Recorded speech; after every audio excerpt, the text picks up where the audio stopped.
شكرا يا ربي شكرا، هديت قلبي شكرا. بسم الله الرحمن الرحيم. توصية كلمة المناقشة. الحمد لله رب العالمين، والصلاة والسلام على أشرف الأنبياء والمرسلين نبينا محمد وعلى آله وصحبه أجمعين، أما بعد.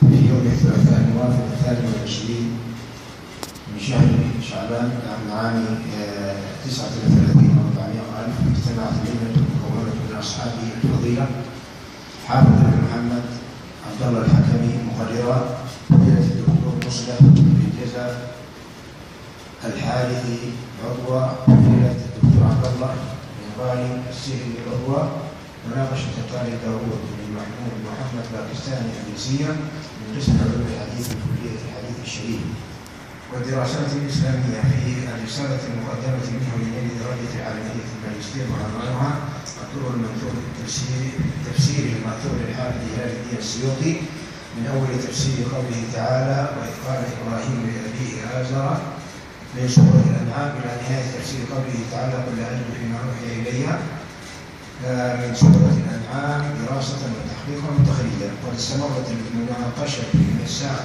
8:30 إلى 11:15 ثم خلت اللجنة بعد ذلك للمداولة وأوصل بقبول الرسالة مع إجراء بعض التعديلات دون مناقشتها مرة أخرى. وقد فوضت الدكتور عبد الله بن غالي السهري بالتوصية بمنح درجة الماجستير بتقدير ممتاز مع مرتبة الشرف الثانية بعد تأكد الأخذ الملحوظات، واللجنة توصي بمنع هذه الدرجة، توصي بتقوى الله عز وجل وترجو له التوفيق والسداد. وصلى الله وسلم على عبده ورسوله محمد.